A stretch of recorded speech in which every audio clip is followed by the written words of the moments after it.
जी बिस्मिल्लाहिर्रहमानिर्रहीम। इय्याका नअबुदु व इय्याका नस्तईन। मेरे तमाम देखने और मेरे सुनने वाले सामाईन और नाजरीन को इंफॉर्मेशन एंड हिस्ट्री टीवी की तरफ से इमरान भट्टी का अस्सलाम वालेकुम। तो दोस्तों, जैसा कि मैं हमेशा की तरह आपके लिए लेकर आता हूँ वीडियो जनरल नॉलेज की या इस्लामिक हिस्ट्री की या जर्नल हिस्ट्री की, तो इस प्लेटफॉर्म पे आपको यही वीडियो मिलेंगी।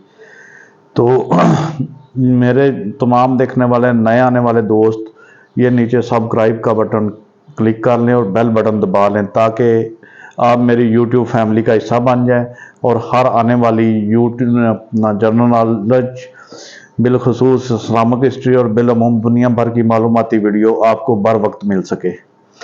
तो दोस्तों, ये आज की वीडियो है, ये टॉपिक है, ये मुलाजा फरमाएं। तो फिर इसके बाद बात करते हैं। तारीख के औराक से, तारीख करबला से हम जाफर जिन की वो दास्तान आपके सामने लेकर आएंगे जिसके बारे में शायद इससे पहले आप ना जानते हो। नाजरीन, मीर अनीस का नाम आपने सुना होगा, जो एक उर्दू मरसिया गो शायर हैं और उनका ताल्लुक खानदान सादात से था। उनकी पैदाइश 1803 में गुलाबबाड़ी फैजाबाद रियासत ओध में हुई। नाजरीन, मीर अनीस जहाँ एक शायर थे वहीं एक आलिमे दीन भी थे। मीर अनीस लखनऊ की जामे मस्जिद में बच्चों को कुरान की तालीम दिया करते थे। एक दिन एक अजीब वाकया पेश आया। एक छोटा सा बच्चा मीर अनीस के पास आया और कहा कि एक औरत वहाँ खड़ी है जो आपसे मिलना चाहती है। मीर अनीस जब वहाँ आए तो उन्होंने देखा कि सामने एक औरत खड़ी है जिसने स्याह बुर्के से खुद को ढांप रखा है। मीर अनीस ने सलाम कहा और कहा कि अगर आपको किसी चीज की जरूरत होती तो मुझे बुला लिया होता, आप खुद चलकर यहाँ पर क्यों तशरीफ लाई हैं? वो औरत बोली और उसने कहा, मीर अनीस जी, मेरी मन्नत थी कि अगर अल्लाह पाक मुझे बेटा देगा तो मैं उसे दीन की तालीम दिलवाऊंगी। मैं चाहती हूँ कि मेरे बेटे को आप अपनी शागिर्दी में लें और दीन के बारे में सिखाएं। नाज़रीन, वो लड़का मस्जिद में दाखिल हुआ और मीर अनीस की शागिर्दी में आ गया। एक दिन एक अजीब वाकया पेश आया।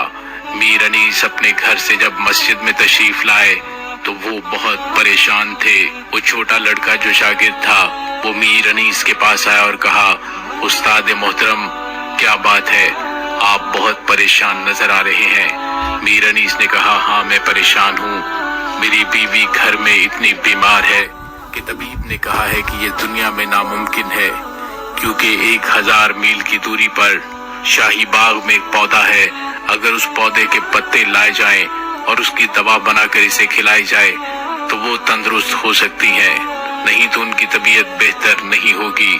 छोटे लड़के ने कहा, अगर मैं आपकी इजाजत से पौधा लाऊं। मीर अनीस पहले तो हैरान हुए कि एक छोटा सा लड़का 1000 मील दूर उस पौधे को कैसे ला सकता है। मीर अनीस ने कहा, क्यों तुम मेरे साथ मजाक कर रहे हो? छोटे लड़के ने कहा, आप मेरे उस्ताद मोहतरम हैं, मैं आपके साथ मजाक करने की जुर्रत नहीं कर सकता, आप मुझे इजाजत दें तो मैं वो पौधा ले आऊंगा। तब मीर अनीस ने इसे एक मजाक समझा और लड़के को इजाजत दे दी। मीर अनीस की नजर गेट पर पड़ी, लड़का गेट से बाहर गया और 2 मिनट के बाद अपनी गोद में उनमें से कई पौधों के पत्ते साथ लेकर आ गया और पौधों के पत्ते भी बिल्कुल ताजा थे। मीर अनीस जल्दी से इस पौधे के पत्तों को लेकर घर गया, उसकी दवाई बनाकर अपनी बीवी को दी और वो बेहतर हो गई, लेकिन फिर भी वो परेशान थे। वो वापस आए और उन्होंने उस लड़के को बुलाया और कहा, तुम मुझे सच बताओ कि तुम कौन हो, क्योंकि ये काम कोई आम इंसान नहीं कर सकता। लड़के ने कहा कि उस्ताद मोहतरम, अगर मैंने आपको सच कहा तो आपसे खौफ आता है कि आप मुझे निकाल न दें। मीर अनीस ने कहा, नहीं, मुझे सच बताओ, डरो मत। लड़के ने कहा, उस्ताद मोहतरम, मैं इंसान नहीं, मैं जिन हूँ और जाफर जिन के कबीले से हूँ। मीर अनीस हैरान हुए और इतने जोर से रोने लगे और कहा, क्या वही जाफिर जिन जो करबला गया था? लड़के ने कहा, हाँ, वही जाफिर जिन का मैं पोता हूँ। मीर अनीस ने कहा, अल्लाह उसकी आखिरत बेहतर करे, वो बहुत काबिल एतमाद اور مددگار تھا۔ چھوٹے لڑکے نے کہا اللہ رحم کرے، لیکن وہ زندہ ہیں۔ میر انیس نے چونک کر کہا کیا وہ واقعی زندہ ہیں؟ لڑکے نے کہا ہاں، لیکن وہ عام جنوں کی طرح نہیں رہ رہے۔ ان کے پھٹے ہوئے کپڑے ہیں اور وہ بالوں میں خاک ڈال کر جنگلوں میں دوڑتا گریا کرتا رہتا ہے اور صرف ایک بات کرتا ہے کہ بی بی زینب خاتون سلام اللہ علیہا اور بازار آپ میں کوئی موازنہ نہیں۔ میر انیس یہ سن کر بولا ٹھیک ہے، ابھی جاؤ اور اپنے دادا جعفر سے کہو کہ میں ان سے ملنا چاہتا ہوں۔ چھوٹا لڑکا گیا اور اپنے دادا جعفر جن سے کہا کہ میرے استاد محترم میر انیس نے کہا ہے کہ میں آپ سے ملنا چاہتا ہوں۔ جعفر جن نے کہا کہ میر انیس کو بتاؤ میں اس سے نہیں مل سکتا، کیونکہ مجھے معلوم ہے کہ وہ مجھ سے ایک سوال پوچھے گا کہ آپ کی آنکھوں نے کربلا میں کیا دیکھا، اور میں اس کو بتانے کے قابل نہیں ہوں گا۔ پھر چھوٹا لڑکا میر انیس کے پاس واپس آیا اور اس نے کہا کہ میرے دادا نے آنے سے انکار کر دیا ہے، اسے معلوم ہے کہ آپ اس سے کیا سوال پوچھیں گے کہ آپ کی آنکھوں نے کربلا میں کیا دیکھا۔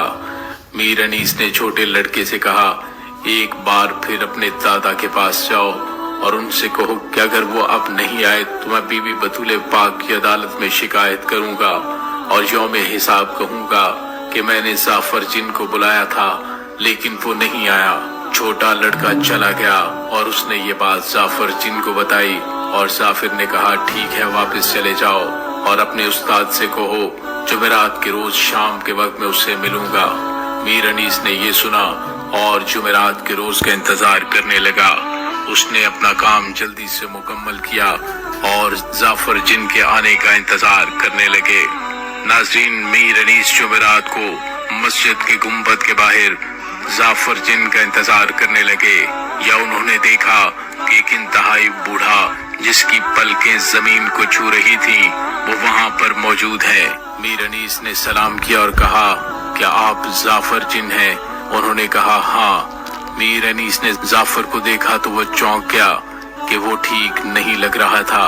اس کے بالوں میں خاک تھی، لباس پھٹا ہوا تھا اور آنکھوں سے آنسو جاری تھے۔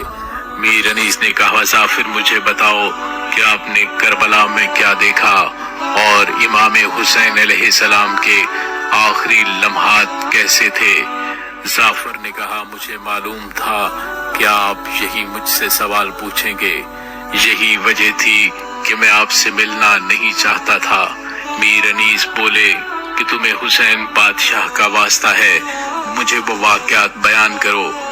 ناظرین، یہاں پہ آپ کو یہ بتاتا چلوں کہ بیر علم میں مولا علی شیر خدا نے جب جنات کے ساتھ جنگ کی تو جعفر جن جو مشرف با اسلام ہو چکا تھا اسے 10 محرم 34 ہجری کو جنات کا سردار مقرر کر دیا تھا۔ جعفر جن نے میر انیس کو بتایا میں اس وقت تاج پوشی میں مصروف تھا اور اپنے چچا زاد کا انتظار کر رہا تھا جو ابھی تک نہیں پہنچا تھا۔